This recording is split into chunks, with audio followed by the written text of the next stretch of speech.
Welcome back to another edition of Matchbook's NFL podcasts. There's no point sugarcoating it. Week 13 was a bit of a disaster.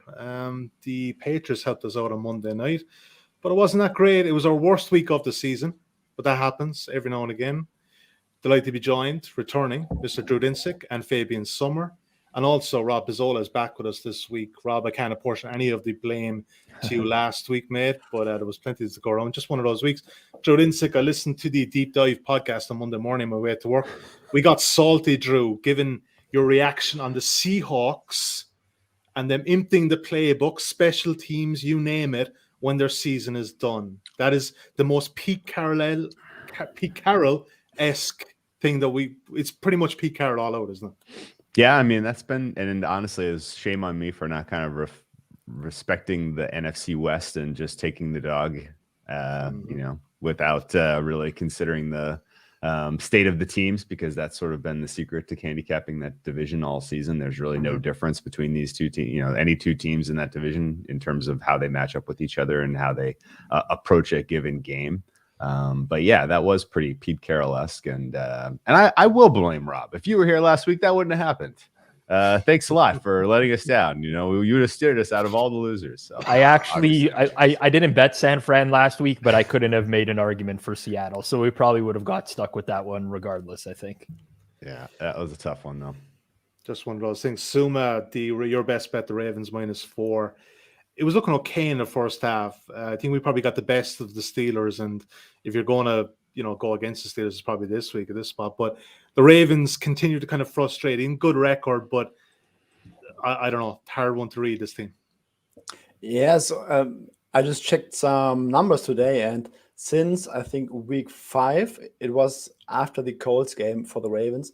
After week 5, Lamar Jackson ranks dead last among all quarterbacks. I think 36 were qualifying in PFF passing grade. So something seems to be off with their passing game.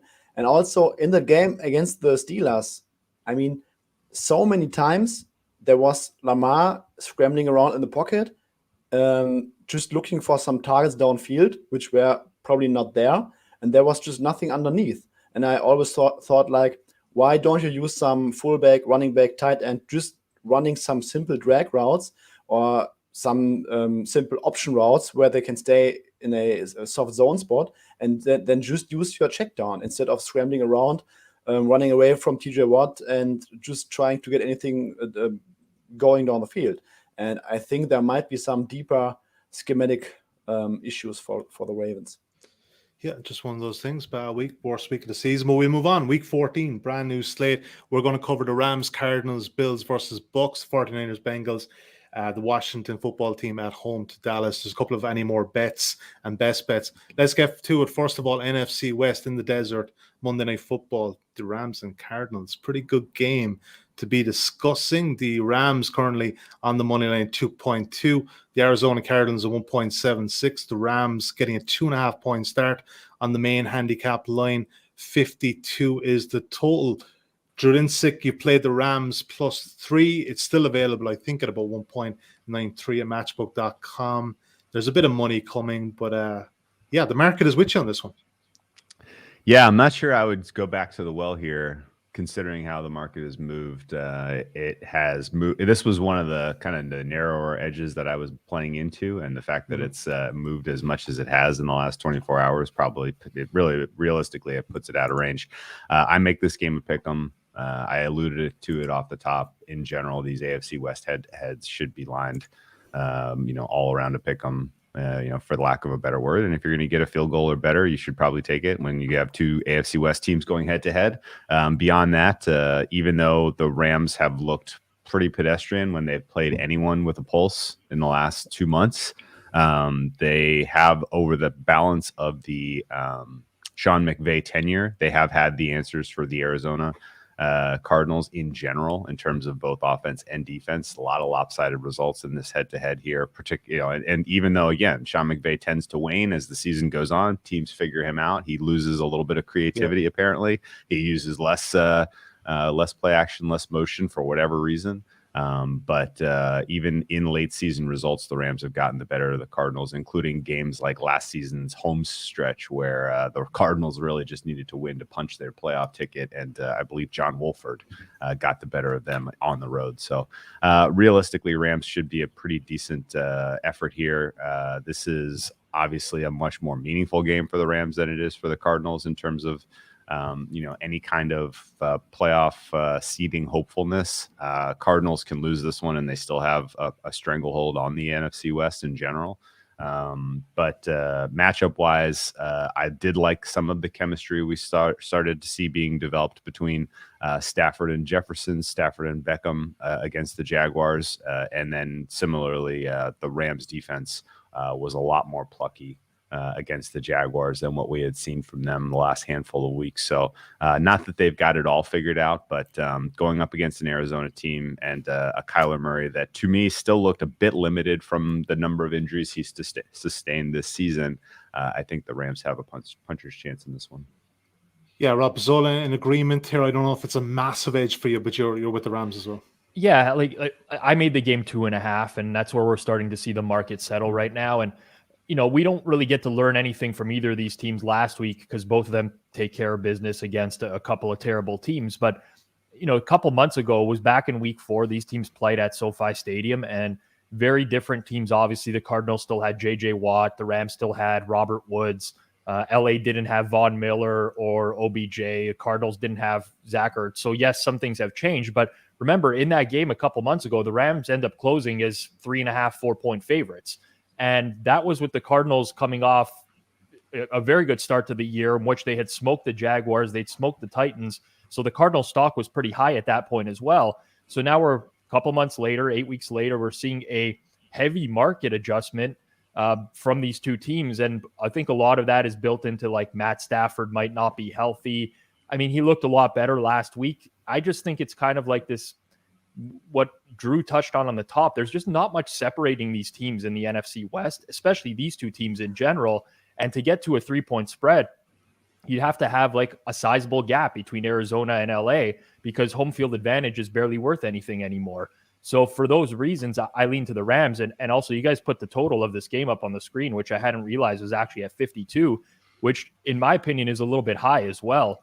When you consider the fact that the Cardinals are the number 1 defense in the league in terms of EPA per play in non-garbage time. The Rams are 7th, and they upgraded with Von Miller there as well. And a lot of times we get carried away with the offenses with these quarterbacks, Matt Stafford and Kyler Murray. But again, both of these guys coming off injuries or potentially could be injured in this capacity. These teams have familiarity with one another as well. You get a game total that's a full touchdown more than what the average score has been in the NFL this year with two very good defenses. And I think that there's actually some value on the under there as well.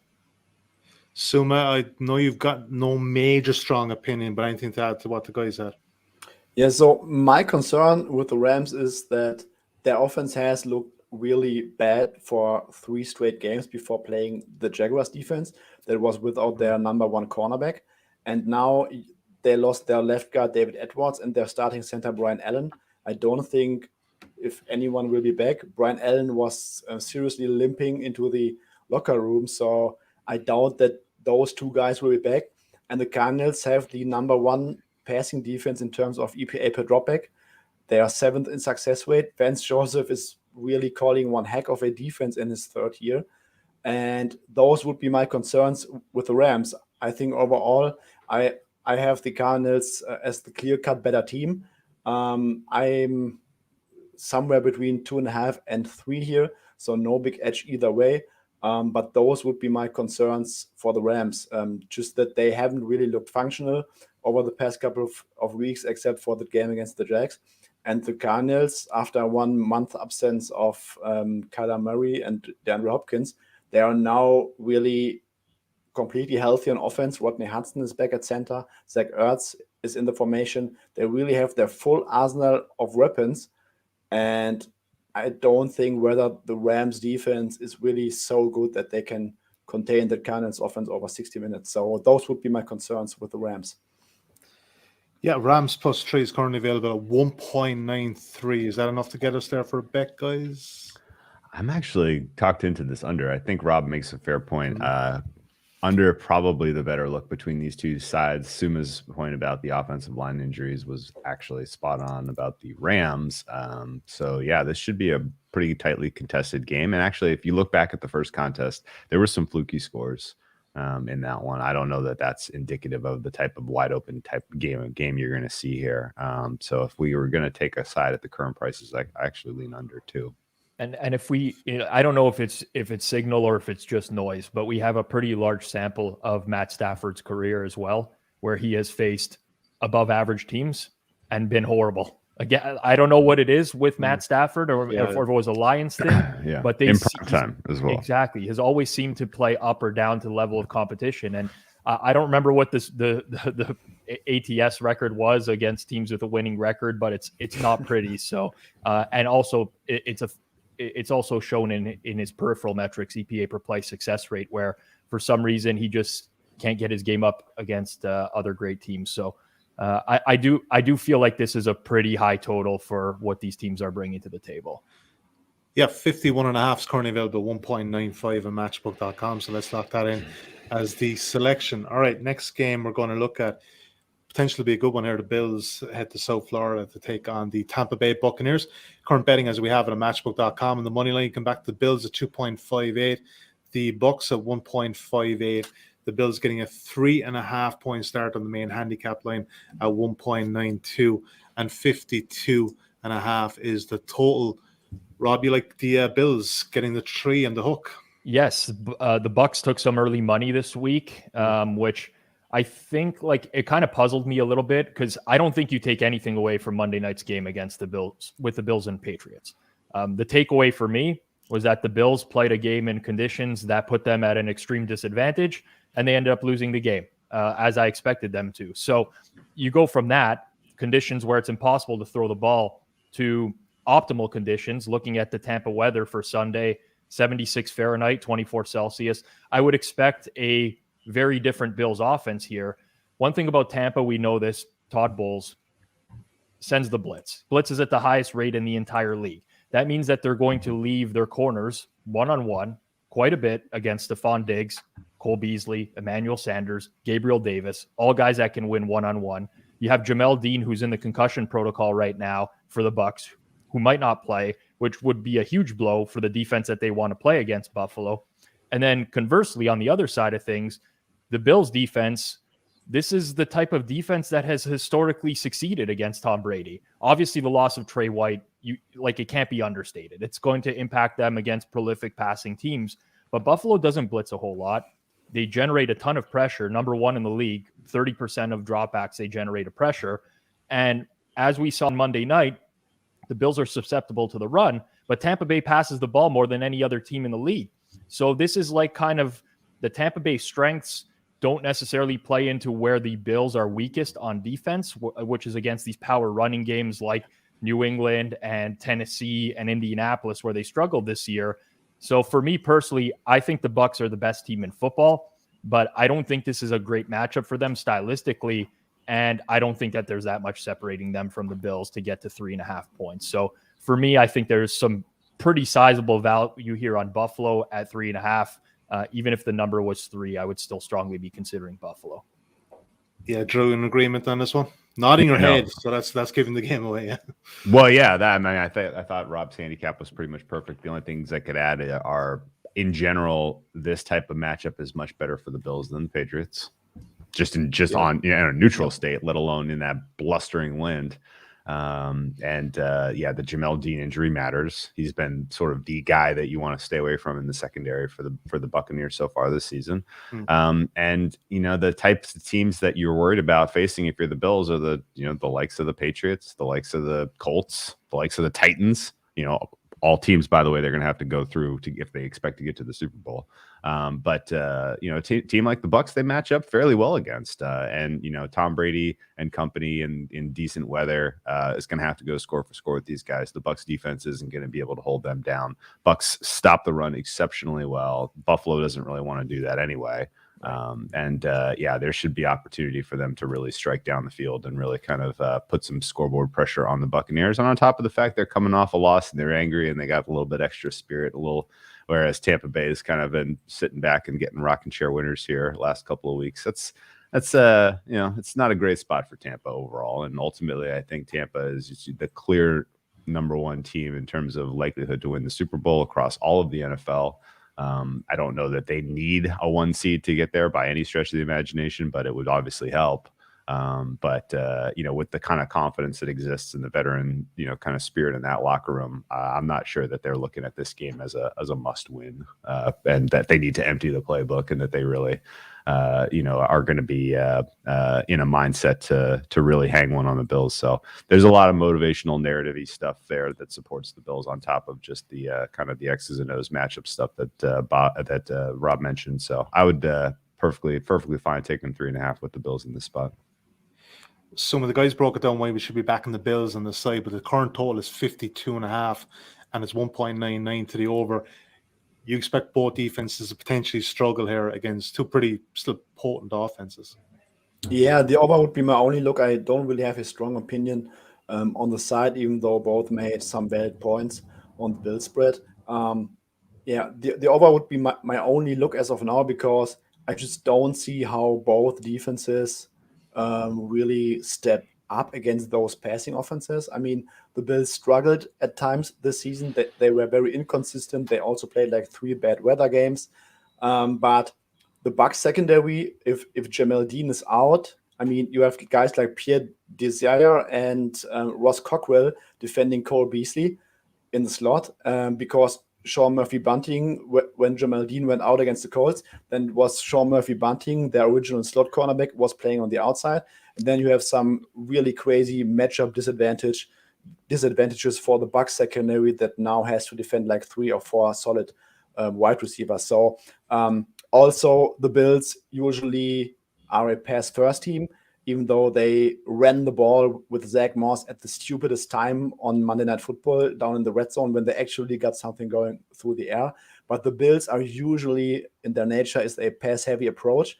And they also, I think, saw that the Colts had great success with a pass-heavy approach against the Bucs defense that is very good at stopping the run, but not so great at stopping the pass. And I think that's the way to attack that secondary. And I expect the Bills to be very successful doing it. And on the other side, the Bills secondary without Tre'Davious White, and the Bills, even though they rank really highly in terms of defensive efficiency, they've played the easiest schedule in the entire league. They have played just one single top 10 passing offense by DVOA. That was the Chiefs. They ranked 9th, and everyone saw over the past 10 weeks how mightily the Chiefs offense has struggled against everyone else. So the Bucs are arguably the best offense in the league right now. And I just don't see how the Bills offense will be able to stop Tom Brady and that passing offense for a full game. Rob made a good point about the Bills pass rush, but they're actually playing against a very good Bucs offensive line. So Tom Brady has the quickest release among all quarterbacks in the league this year. So I don't think that the Bills pass rush will be much or very much of an issue, except for a terrible game script where the Bills lead with three scores and Tom Brady has to hold the ball very long. But I can easily see a game that's going to go back and forth. As Rob mentioned, great weather conditions, 2 good passing offenses against defenses that should struggle to defend the pass. So at this point, I mean, I would love to get 51. I doubt we will get there unless like Jamel Dean gets ruled out and we have some other stuff going on. But over would be my only look at this game right now. Drew, you wanted to come back in there? Yeah, just talking about this game and breaking down this matchup is bringing back very, very clearly in my mind last year's Tampa Bay hosting the Chiefs late in the season, maybe even the same week. But the way that game played out, Chiefs waltzed in there. They hung they score, and then Tampa Bay came flying through the back door, down multiple scores here. It's not inconceivable that that's a similar sort of game state here, not just because of the limitations of the Tampa Bay defense and what Buffalo's plan A is going to be and how likely I think plan A will work, But as Suma mentioned, Buffalo's defense is wildly overrated, and I don't see that team holding a lead. So this is going to be a decent opportunity, I think, to take a little bit of Bills pre-flop and then get some Buccaneers at halftime or in the second half if they're down multiple scores. All right. Suma, is that 52.5 enough to get us for another selection? Because I know there's one game coming up here that you guys fundamentally disagree on, so I have no objections putting in another bet. I really do like the Bills plus 3.5, but is there enough there, Suma, with 52.5 at 1.99? I would definitely lean towards the over at that number, but if the both guys are so convinced on the Bills, we can also take the Bills here. I make the total 53, so I have a lean on the over as well. I'm fine doing both. I mean, I see this as a game with great conditions, two good quarterbacks, a lot of passing. I'm down. All Just right. one follow-up. I like it. Yep, go for it. One follow-up. I mean, the only downside is that if Bruce Arians watched the Monday Night Football and saw how the Patriots ran like 40 times against the Bills front seven, he thinks, go get it, Leonard Fournette. That would be the only downside. If that happens, that's the game state we're talking about. It really does. Yes, if that happens, then I think the Bills end up taking a pretty sizable lead, and Tampa has to throw their way back into it. Yeah, okay, that's fair enough. So the Bills plus 3.5, currently available at matchbook.com at 1.92 and over 52.5 at 1.99. Don't forget, if you're watching or listening to us now and we're rattling through some of these bets, check out insights.matchbook.com from Wednesday evening onwards for a full recap of the guys' selections. All right, next game we're going to look at is the 49ers trip to Ohio to take on the Cincinnati Bengals. A very even matchup here in terms of the market. The 49ers are 1.98 on the money line. The Bengals are 1.94. Obviously, a very minimal handicap of 1 point. The Niners getting the start at 1.92.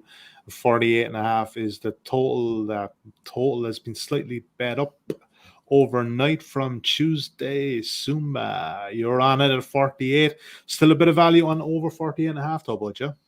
Oh, yes, of course. It's kind of a dead area for total. So 48.5, easy go for me. I think if Deebo Samuel plays this week, I would not be surprised if the total skyrockets up to 51, because I think it has to be there around 51 if Deebo is in. But otherwise, I really like this matchup to be a high-scoring game. The average scoring total in the NFL this year is slightly below 46, so we are basically under a field goal over the league average in a game where you have significant matchup advantages in the passing game. Since that Colts game, which was in horrible conditions for the 49ers in, I think, week 5 or week 6, the 49ers lead the league in EPA per play, in yards per play, and in passing grade. I mean, some might say Kyle Shanahan leads the league in passing grade and not Jimmy Garoppolo, but this is really one of the best offenses in the league over the past 6 or 7 weeks right now. And George Kittle is at 100%, had a monster game against Seattle. Deebo Samuel might be back, but even without Deebo Samuel, I just don't trust that Bengals defense to generate tons of stops against that high-powering Niners offense right now. The Bengals just lost their defensive play caller, Logan Wilson, who is really playing a decent season in the middle of their defense. So that might be a big loss for them. Chidobe Awuzie, their number one cornerback, is dealing with a foot injury. He couldn't finish the game against the Chargers.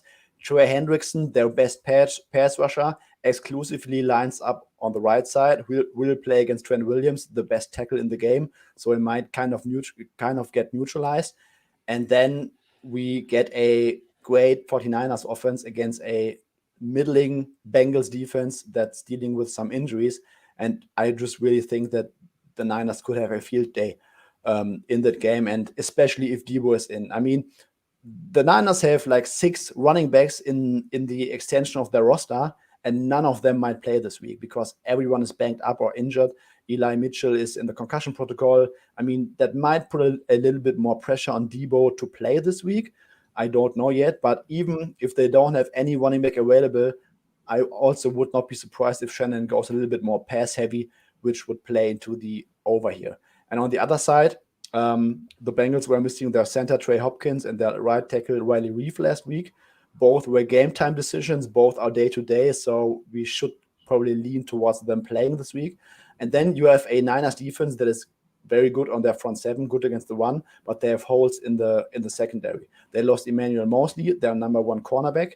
Their strong safety, Jacuzzi Tart, left the game with a hamstring injury. No updates on him so far. But without Mosley, we are really talking about a cornerback group with Josh Norman, who's playing horrible, Deontay Johnson, then the rookie whose name I will never really remember.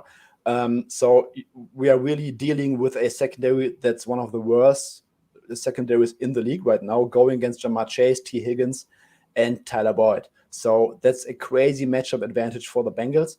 I'm not overly concerned about the pinky finger for Joe Burrow because, as he said in the press conference afterwards, he dislocated his pinky finger on the first series where he got strip sacked by the Chargers, and he continued to rally his team to 22 points with 280 passing yards and some great dimes down the field. So the pinky finger is usually the finger that you need less than other fingers when throwing the ball.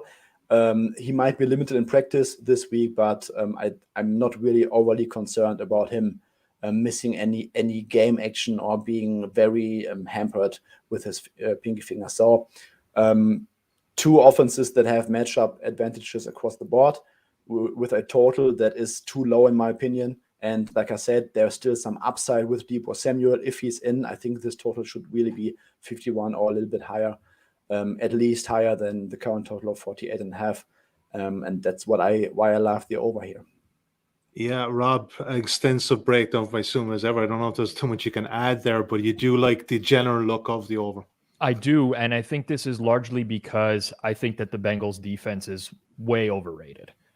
You look at what Cincinnati has faced in terms of their opposing schedule this year. They faced the second easiest schedule of opposing offenses in terms of EPA per play, and that skews all of their defensive metrics. Anyone who looks at their surface level stats is going to say, oh, Cincinnati's had a great defensive year. Well, They've played two above average offenses the entire season in terms of EPA per play. That was Green Bay earlier this year, and that was the Chargers last week where they couldn't get off the field. And despite all of that, they're only 28th in the league in pass rush win rate. They're 22nd in run stop win rate, having faced only two above average offenses all year. And the weather conditions in Cincinnati are looking fine this week. You obviously have to look at that when you get into December, but it's not going to be super cold. It's not going to be super windy. I agree with everything that Suma said about the 49ers offense. I think that they're rolling ever since George Kittle's been back in the lineup. Yeah. And by the way, the Bengals cannot defend the middle of the field. We saw that last week against the Chargers as well. So I think this is another monster game for George Kittle. I think the 49ers score. On the opposite side of things, you can't ignore the injuries in the 49ers secondary. And obviously, the Bengals can go three wide with pretty much like anyone in the league. They have very good pass receiving options. They have Joe Mixon out of the backfield as well. So I see this game being conducive to scoring points. I agree with Suma. I think this was my biggest edge on a total this week. I like the over quite a bit. All right, Drew. What are you thinking here about with this one? I've suspended myself from betting 49ers games forever. So I didn't play anything here. My numbers make the Niners the side, clearly the side. But I can't. This team's been inconsistent this year, and I somehow find ways to back them on weeks they no show and pass on the weeks where they're clicking. Jimmy Garoppolo was amazing to Kittle in the first half of that game against Seattle, and then for whatever reason they went away from it. Kittle has a beautiful matchup this week against the Cincinnati Bengals. If they don't get him 8 targets, then that's malpractice on the part of Kyle Shanahan. Realistically, this should be Niners one-way traffic, but the Bengals have been a tough out for good teams this year. There's been a lot of teams that they were not better than, that they went head-to-head and even got wins against so far this season. So I have to respect the fight in this team. And I think a ton of it comes down to the fact that they have so many offensive weapons. Burrow's not having a clean season by any stretch of the imagination. He's a little inconsistent as well. So you don't know if you're getting good Burrow or a sloppy Burrow in this one, obviously. And the injury to his pinky finger is somewhat concerning to me, at least keeping me off of betting this total. But I can't disagree with the points these guys made whatsoever. In fact, I'm just kind of breaking down some of these Bengals box scores and totals over their last 6 games, and there's a 41-point total in 4 of their last 6. At least one team has gotten to 41 points. I don't remember seeing that before. And in the other games, you had high 30s. So it's a funny team that's playing to the over in general, and 48 does feel pretty silly low. So yeah, 2 overrated defenses, 2 competent quarterbacks, I think, and lots of skill position players that have plus EV matchups 1v1. So this is a fine look at an over. All right, I like it. It's a low total of 1.92. Let's lock it up, and that should be a good game in the middle slot on Sunday night. Last game, there's a bit of division on this one. NFC East in more ways than one. So some of the group like Dallas, some of the group like Washington. The current betting, as we have it on matchbook.com currently, is the Cowboys at 1.54, the Washington football team at 2.7. Washington getting a 3.5 point start, 2.02. 48 is the total. All right, Drew, stay with you for a second. Make the case for the football team in this one. So the Dallas Cowboys are a tough handicap in general. We were all, I think, in somewhat agreement last week of this line should be higher against the beaten and battered Saints and Taysom Hill. They get everyone back healthy on offense. Mike McCarthy's not even in the way to meddle with the offensive game plan. Kellen Moore is going to take the keys to the Ferrari and really let this thing see how fast it goes. And they made their team total by a half point, thanks to a pick 6.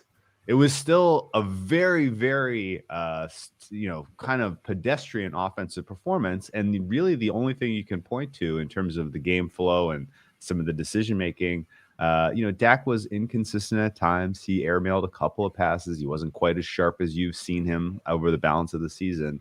And they're giving Zeke Elliott just a disproportionate amount of the touches when he is pretty clearly the least efficient and effective part of this offense.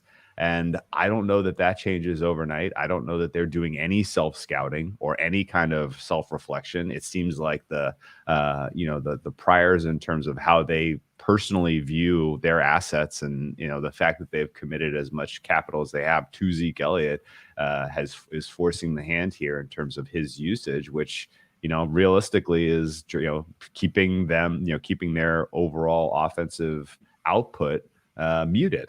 And, I think the defense has a ton of questions as well.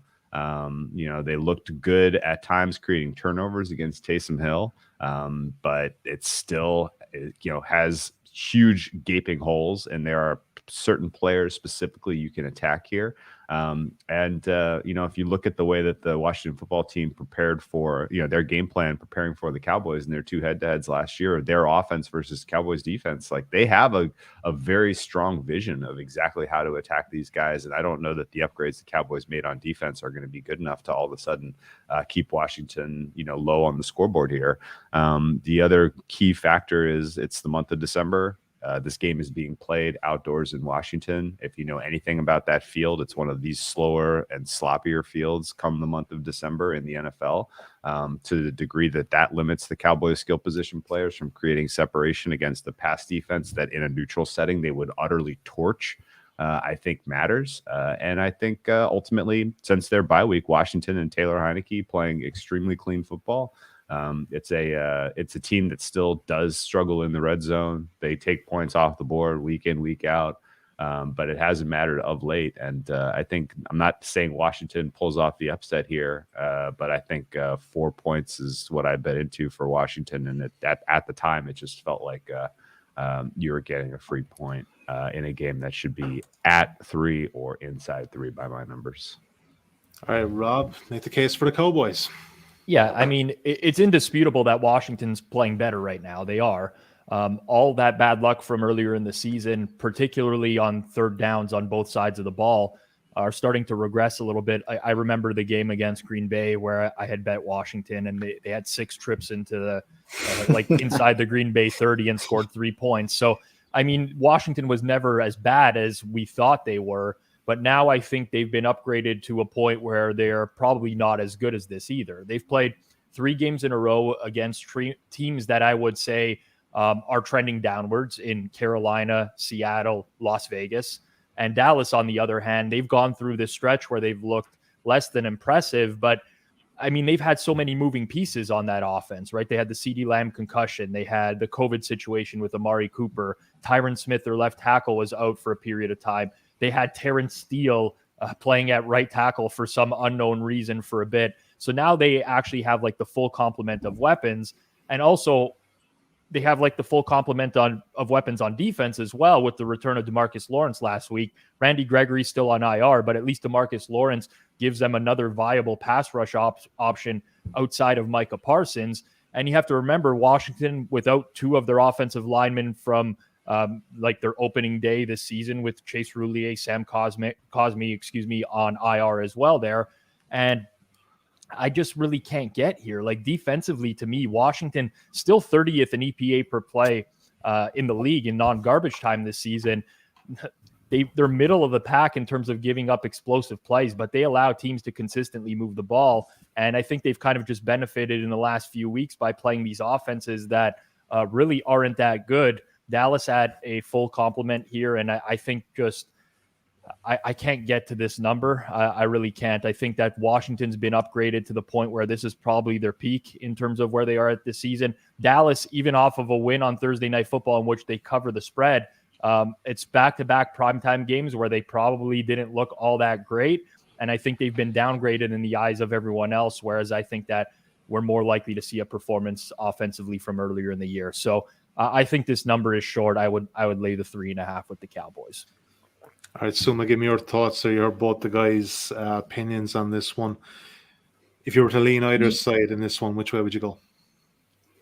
I would rather go with Dallas here because I think this is a great buy low opportunity on Dallas.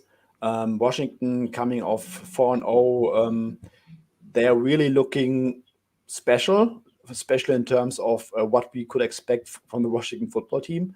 And the Cowboys have really played down to what their true offensive performance level is over the past 3 weeks, missing several guys.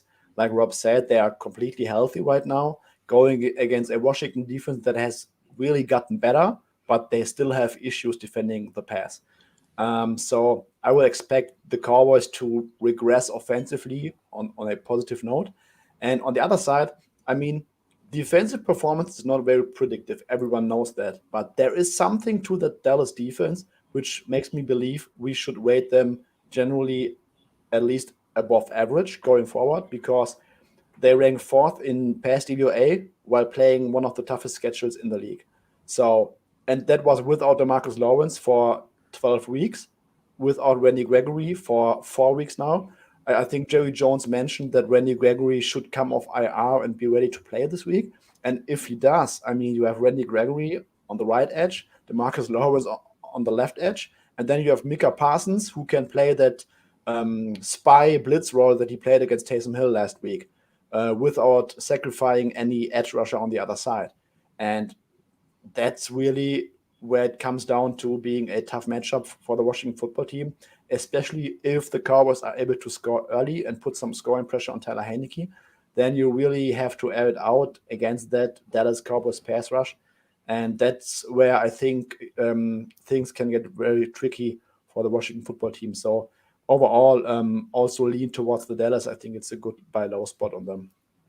Drew, you had something weird to add as well, mate. Do tell. Yeah, I mean, it's just one last comment about Dallas's defense.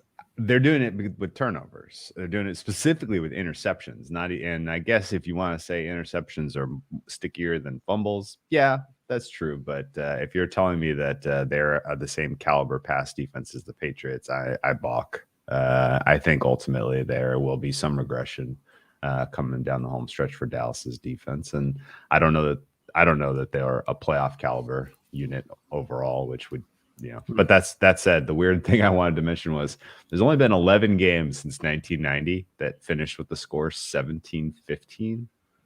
And the Washington football team now 2 weeks in a row has had a 17-15 final score.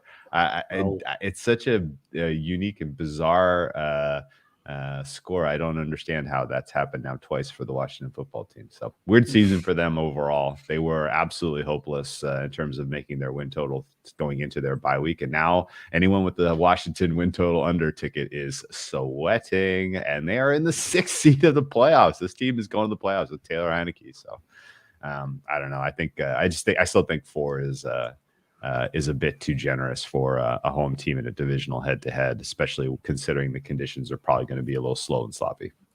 Yeah, I don't think Ron Rivera's getting enough credit there either. They're a well-coached team. Not the most exciting, but they're getting the results. All right, I don't think there's anything there. Obviously, we've had different opinions from the guys. So, yeah, quick recap of what we do have. The Rams and the Cardinals were taking under 51.5. Eventually, we got there at 1.95. The Bills plus 3.5. At the Bucks at 1.92. We're also taking nibble on over 52.5 at 1.99, just under even money there in that game. And we're also taking the over in Cincinnati as the Bengals take on the 49ers, 48.5 at 1.92. If you're listening to us today and you're able to place a bet on matchbook.com and you have not got an account to date, please do use the bonus code NFL20 when signing up. Bet 20, get 20. And in all honesty, when you are looking around for your prices on Sunday or Friday or Saturday, generally speaking, the exchange and matchbook in particular will be the best price. So you cannot eat value, as the wise man once said. Full terms and conditions of that can be found at matchbook.com/promo/NFL20 for full terms and conditions. Always gamble responsibly at all times. Rob Pizzola, the Bears take on the Packers on Sunday night. They're getting a lot of points there, 11.5, and is currently available at 1.93 at Matchbook. Yes, listen, I don't want to waste everyone's time here and give some like X's and O's of why I think the Bears are going to go into Lambeau and win a game, because I don't believe that. What I do believe is that I'm a firm believer in the NFL market being very efficient in general. And last week we saw the Bears as a 7.5 point underdog at home to the Arizona Cardinals. And now over the course of a week, they're 11.5 in Green Bay. Now, obviously you have to make some adjustments for home field. And some people will say, well, you got Green Bay coming off of a bye week. I think if we look at the past few years in the NFL, the bye week has actually been a disadvantage for a lot of these big favorites. So I would not factor that in whatsoever. And I think you just get a pretty large adjustment here when the Bears game, yes, they lost comfortably against Arizona last week. There was also a pick 6 in that game from Andy Dalton. So a defensive score from Arizona. We're looking at conditions at Lambeau that are going to be very cold. We're looking at wind, not quite the same wind that we saw in Buffalo on Monday night, but again, makes it a little bit more difficult for teams to air it out down the field. You probably get a more conservative rushing game plan out of the Packers where they're less likely to build up a margin. And I just think this number is on the wrong side of 10. It's not a great deal of value, but I think people are paying a premium because you have Green Bay coming off of a bye week here. And I just think that the Bears, I mean, they stay within this number more often than not. Dinsick, the Chiefs, they're laying 9.5 at home to the Raiders. It's a lot of points generally, but hey, that Kansas City defense, let's give them their dues. They've been playing up in recent weeks. Yeah, I got to pinch myself to remember it was like 3 weeks ago we got to lay 2.5 with these guys against the Raiders. And now it's 9.5. Yeah. That seems like an maybe potentially an over adjustment, but I think we know exactly what this matchup spells for both teams, and that is if you want the Chiefs' offense to look good, they need to face a defense that is not going to run the cover too high, and that is exactly what Gus Bradley promises to do. He's not even going to try to misdirect you. He's just going to give you the looks that you want if you're Pat Mahomes, and I think they're going to take advantage of it. Ultimately, Chiefs still really, just poor performances by the wide receivers in terms of catching the football. It's tough to watch at times, but this is again a little bit more comfortable opponent. And then the Kansas City Chiefs defense you mentioned. They have an advantage matchup against an interior offensive line that struggles against Chris Jones. And Chris Jones up the middle against Derek Carr brings out the worst in him. I think this is This is going to be a lopsided affair. Ultimately, anything under double digits, I think, is a fine play. My fare on this one would be about 10.5, considering the matchup. Talk to me about the Atlanta Falcons. They head into Carolina, 2.24 on the money line. Joe Brady gone with the Panthers offense coordinator, put out the pasture on a Sunday. It's weird. It's weird because you would think they fixed the problem. Joe Brady's fired. Everything's fixed now in Carolina. So it's such a kind of like a head coach under a small bit of pressure. I know he's only there 2 years, but like such a get rid of a coordinator and just mask everything else. Like nothing to do with like the fact you're bringing back Cam Newton who can't throw the ball either. But you're bringing back Cam Newton who can't throw the ball. You lose your RB1 and CMC, and then you fire Joe Brady and immediately take the podium as Matt Rule and say we're going to get back to running the ball more, which is what we should have been doing all along. And it's like I don't know what team he's watching. The Panthers are.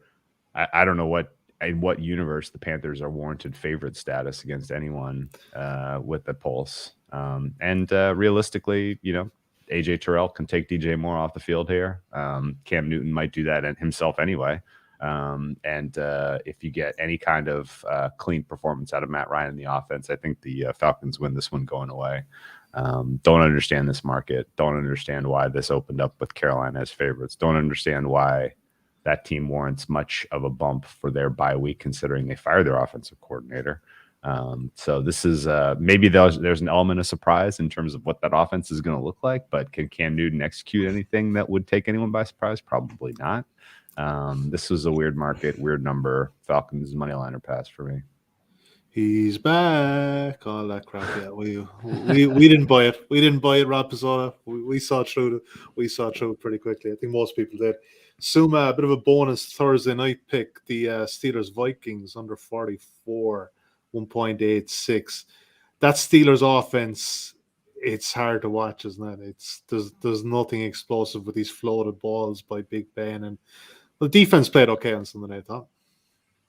Yeah, first of all, it's the Steelers offense. I mean, they could barely get to 20 points against a Ravens defense that completely fell off a cliff in the second half. And now they're facing a Vikings defense in a very tough environment, in a very loud environment. And the Vikings defense that's getting significantly healthier. They are most likely getting Patrick Peterson back. He will be back. He got off the COVID list. Eric Kendricks, Anthony Barr, third safety Cameron Bynum. Last week, they got both their starting defensive tackles back, Delvin Tomlinson and Michael Pierce.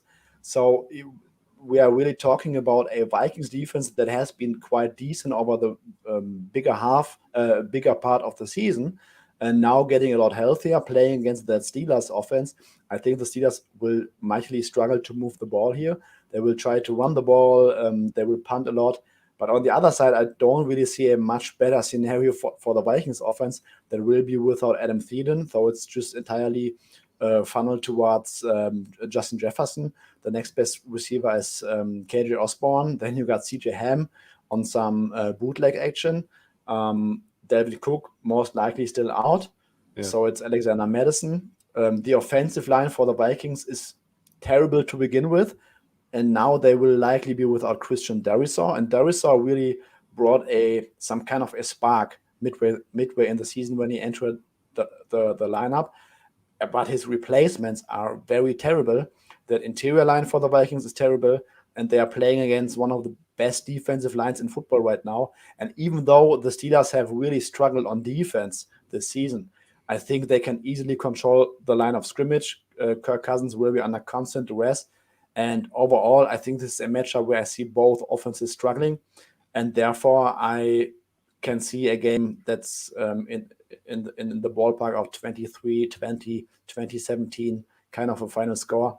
So as long as someone can get a solid price on the under 44, that's still value to me. Yeah, it's currently available at 1.86 at matchbook.com. Before we get to best bets, if you are enjoying our content and if you're listening to us on your podcast, please leave us a preferential review, or if you're over on our YouTube channel, give us a thumbs up and click the subscribe button. It would be much appreciated and gets us our content out to a wider audience. Soon we'll stick with you. Your best bet, you're going back to the well in Cincinnati for the over. Yeah, I'm going to go with the Bengals over. I think this is just a very, very good matchup for both offenses with some shootout potential. And yeah, let's lock that in for the best bet. All right, Rob Pizzola, the Bills. I'm going with the Bills for the reasons mentioned before, but it's just so appealing to get the 3.5 here in this spot. I mean, going into the season, I never would have imagined that Buffalo would be a 3.5 point underdog to anyone, especially a team where I think that they match up pretty well against them. Yeah. I think this is just a little bit of recency bias built into the number because, again, everyone watched a cold weather football game. That Buffalo is just, I mean, that doesn't cater to what they do well offensively. I think this is a great bounce back spot. So I'll take Buffalo 3.5 as my best bet. All right. Drew Dinsick again. We didn't cover the Ravens head into Paul Brown Stadium. Or not Paul Brown Stadium, but whatever it's called nowadays. That was the Cincinnati Stadium. -2.5. The Browns are in at 1.97. Drew, I know you've got a lot of anti-post or kind of futures markets here with the Browns, but what are you making of this team in recent weeks? It's kind of show me time now for this team. It's been show me time for a while. They haven't shown as much. I mean, I think they were the right side against the Ravens last time out. And even with 4 interceptions, they couldn't get a win. It was very frustrating. Now they catch the Ravens in probably the worst situational spot that has ever existed. I mean, you have the Browns with 3 weeks to prepare for the same team. You have the Ravens who are coming off of a game against their most physical opponent that is usually leaves them bloodied and battered. And, oh, by the way, took out their best defensive player by a mile. The Ravens have struggled offensively this season, largely because Greg Roman and the offensive line are huge issues, in my opinion. As you know, I think Sommer mentioned it. The Ravens are running very questionable route trees, while their offensive line can't pass block. And it's that's a problem going up against the Browns team that they wreaked havoc on Lamar Jackson the first time around. Lamar Jackson got sacked. I lost count of how many times he got sacked last week against Pittsburgh. This is going to be I think one-way traffic. And I remember very well the one game where Marlon Humphrey played a little banged up and he wasn't 100%. It was against the Bengals, and that Ravens defense gave up like 40-something points. And realistically, if the Browns can't get it done against this unit, missing their best player, then I guess blow it up. All right. Okay. Like the angle, the Browns -2.5 currently available at 1.97. All right. Week 14 in the books. My thanks to Drew. Thanks to Rob and Suma as ever. Good show, guys. Good to have you back, Rob. We'll be back again next Wednesday as we count down towards the Christmas break. And we've got football on Christmas Day as well this year, guys. It's good to see, isn't it? It's the one time of the year, Drew, that I start watching the NBA, mate, and I'm just not going to get the same coverage. So, NBA's been entertaining this year. Yeah, you're on a good heater, but I always used to back the first half unders in the Knicks game. So, those 12 o'clock kickoffs, or 12 o'clock tip-offs. Yeah. All right, guys, we'll be back next Wednesday. Don't forget insights.matchbook.com for a full recap of the guys' selections this week and every other week. Best of luck with your week 14 bets, and bye for now.